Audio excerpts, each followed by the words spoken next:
Hello guys, welcome to my channel. Today we are going to see how to fix the DNS server isn't responding error on Windows 11, 10 and 7.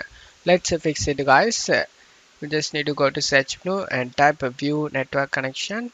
Click on open it. Just need to right click on the internet connection you are using and select properties. Select the configure option. Go to advanced tab. In here you just need to find a network address. Select this value option and type here 0 and click on OK.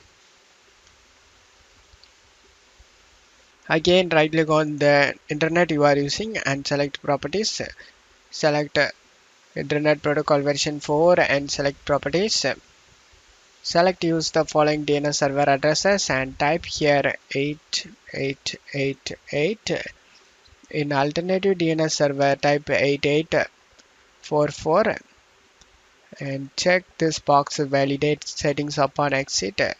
After that select OK option and just close stuff here. You just need to wait for this to get done. After getting done, just to close stuff here and restart your PC. After restarting your PC, your problem should be fixed. And that's it for today's video guys. Give me a like and subscribe. Thank you.